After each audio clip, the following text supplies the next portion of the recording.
Hello everyone, जियो concepts नामक इस channel पर आप सभी का स्वागत है। आज के इस वीडियो में हम अनुदैर्ध्य परिच्छेदिका अर्थात लॉन्गिट्यूडनल प्रोफाइल पर चर्चा करेंगे और इसकी रचना विधि को डिजिटल रूप से प्रदर्शित भी किया जाएगा। यहाँ लॉन्गिट्यूडनल प्रोफाइल पर चर्चा करने से पहले हम कुछ शब्दों को परिभाषित करेंगे, जैसे स्थलाकृतिक मानचित्र। स्थलाकृतिक मानचित्र बड़ी मापनी पर बने हुए वो मानचित्र होते हैं जो किसी छोटे से क्षेत्र के सभी भौतिक व सांस्कृतिक लक्षणों को विस्तार के साथ मानचित्र पर प्रदर्शित करते हैं और इस पर विशेष रूप से धरातल का जो उच्चावच है, उसकी समुद्र तल से कितनी ऊंचाई है, उसको समोच्च रेखाओं के द्वारा प्रदर्शित किया जाता है। दूसरा है समोच्च रेखाएं। समोच्च रेखाएं वे काल्पनिक रेखाएं होती हैं जो मानचित्र पर उन सभी स्थानों को मिलाकर बनाई जाती हैं जो समुद्र तल से समान ऊंचाई रखते हैं। ये रेखाएं धरातल पर विद्यमान नहीं होती हैं, ये सिर्फ मानचित्र पर ही बनाई जाती हैं। तीसरा शब्द है प्रोफाइल। भूगोल में प्रोफाइल या परिच्छेदिका से तात्पर्य होता है कि जब बड़ी मापनी पर बने हुए मानचित्र पर जो समोच्च रेखाएं प्रदर्शित की जाती हैं, उन समोच्च रेखाओं को एक रेखा के सहारे जब काटा जाता है, तब उस रेखा के सहारे जो भी समोच्च रेखा हैं उनके प्रतिच्छेदन बिंदुओं को जब किसी ग्राफ पर प्रदर्शित किया जाता है तो उसे हम प्रोफाइल कहते हैं। और इस प्रोफाइल के द्वारा हमें ये पता चलता है कि जहाँ जहाँ से वो रेखा गुजरी है उन सभी स्थानों की समुद्र तल से कितनी ऊंचाई है। भूगोल में प्रोफाइल मूल रूप से दो प्रकार की होती हैं, क्रॉस प्रोफाइल अर्थात अनुप्रस्थ परिच्छेदिका एंड लॉन्गिट्यूडनल प्रोफाइल अर्थात अनुदैर्ध्य परिच्छेदिका। अन्य कई प्रकार की परिच्छेदिकाएं होती हैं जो क्रॉस प्रोफाइल का ही विभिन्न रूप हैं, जैसे serial profile, superimpose profile, compose profile, जिन पर हम अगले वीडियो में चर्चा करेंगे। यहाँ क्रॉस प्रोफाइल और लॉन्गिट्यूडनल प्रोफाइल के अंतर को समझ लेना अति आवश्यक है। क्रॉस प्रोफाइल में हम धरातल पर विद्यमान किसी भूआकृति को एक रेखा के सहारे काटकर और उसको देखते हैं कि उस रेखा के सहारे वह भूआकृति समुद्र तल से विभिन्न स्थानों पर कितनी ऊंचाई तक जाती है और इसको सामने खड़े होकर जब देखा जाए तो कैसा व्यू आता है, ये जानने के लिए हमें क्रॉस प्रोफाइल बनानी होती है। जबकि लॉन्गिट्यूडनल प्रोफाइल धरातल पर विद्यमान किसी प्राकृतिक या सांस्कृतिक लक्षण जो कि रैखिक रूप में अर्थात एक रेखा के रूप में धरातल पर विद्यमान है, उसके साथ साथ चलकर बनाई जाती है। यहाँ भौतिक लक्षणों में नदी, जबकि सांस्कृतिक लक्षणों में कोई सड़क, रेल मार्ग, पाइपलाइन, नहर आदि को शामिल किया जाता है, जो धरातल पर एक रेखा के रूप में, एक लाइन के रूप में विद्यमान होती हैं। उदाहरण के तौर पर यदि हम किसी नदी की लॉन्गिट्यूडनल प्रोफाइल बनाते हैं तो इससे हमें यह पता चलेगा कि नदी के शीर्ष से लेकर और नदी के मुख तक विभिन्न स्थानों पर उस नदी की जो समुद्र तल से ऊंचाई है वो कितनी है, इसका हमें पूरी तरह से ज्ञान हो जाएगा। तो आइए इसकी रचना विधि को विस्तार पूर्वक शुरू से समझने की कोशिश करते हैं। यहाँ स्क्रीन पर एक टोपो शीट दिखाई गई है जो कि एक डिग्री शीट है, जिसमें देहरादून और उसके आसपास के क्षेत्रों को प्रदर्शित किया गया है, जिसका मापक 1:2,50,000 है और इसका कंटूर इंटरवल अर्थात समोच्च रेखाओं का जो अंतराल है वो 500 फीट का है।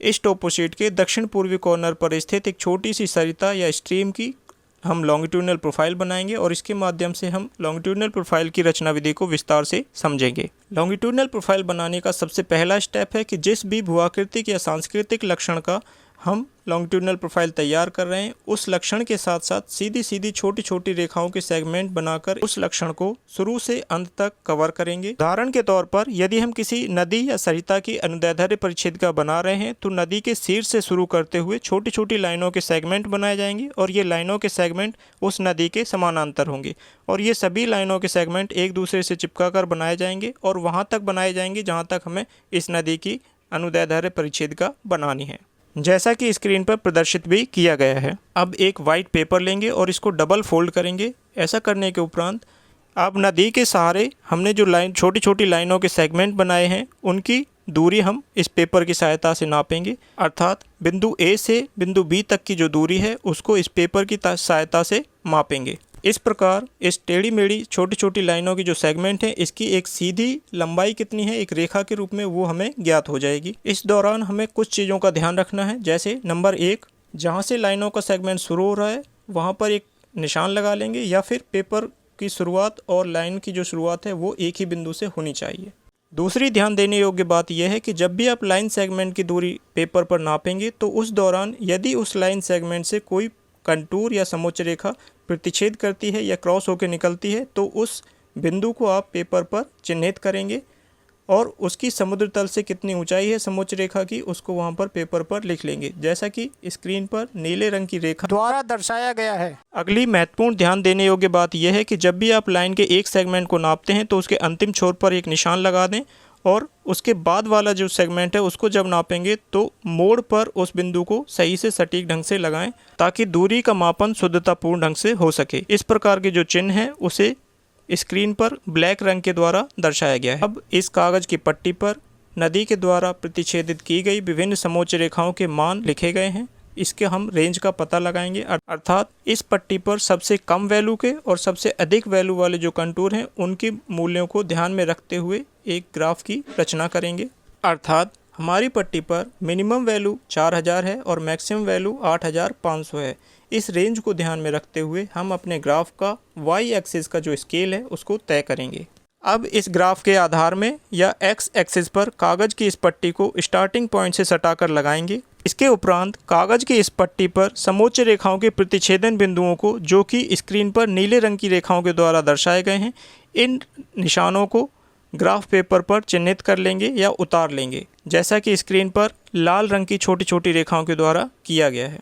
इसके उपरांत इन प्रतिच्छेदन बिंदुओं पर समोच्च रेखाओं के जो मान हैं उन्हें ग्राफ पेपर पर उतार लेंगे, जैसा कि स्क्रीन पे दिखाया गया है। अब ग्राफ पेपर के एक्स अक्ष पर लगाए गए प्रत्येक निशान के ठीक ऊपर समुद्र तल से उस बिंदु की जितनी ऊंचाई है वहां पर एक निशान लगाएंगे। उदाहरण के तौर पर ग्राफ पर दर्शाया गया पहला जो बिंदु है उसकी समुद्र तल से ऊंचाई 8500 फीट की है, अतः इस बिंदु के ठीक ऊपर 8500 फीट की ऊंचाई पर एक बिंदु लगाया जाएगा, जैसा कि आपको स्क्रीन पे दिखाया गया है। इसी प्रकार अन्य सभी बिंदुओं का चिन्ह मार्क कर लिए जाएंगे। अब इन सभी बिंदुओं को फ्री हैंडली एक रेखा के द्वारा जोड़ दिया जाएगा, और जोड़ते समय इस बात का ध्यान रखें कि ये सभी बिंदु सीधी रेखा के द्वारा या स्केल के द्वारा सीधी रेखा से ना जोड़ें। यह रेखा थोड़ी सी उबड़ खाबड़ होनी चाहिए, क्योंकि ये धरातल के उच्चावच को प्रदर्शित करती है, जैसा कि स्क्रीन पे दिखाया गया है। इसके उपरांत इसके नीचे वाला जो भाग है उसे शेड कर देंगे। लॉन्गिट्यूडनल प्रोफाइल का क्षैतिज मापक 1:2,50,000 है, जबकि वर्टिकल मापक अर्थात ऊर्ध्वाधर मापक 1:12,000 है। इसका तात्पर्य यह है कि ग्राफ पर 1 इंच की दूरी धरातल पर 2,50,000 इंच की दूरी को प्रदर्शित करती है, जबकि ऊर्ध्वाधर मापक पर ग्राफ पर 1 इंच की दूरी धरातल के 12,000 इंच को प्रदर्शित करती है।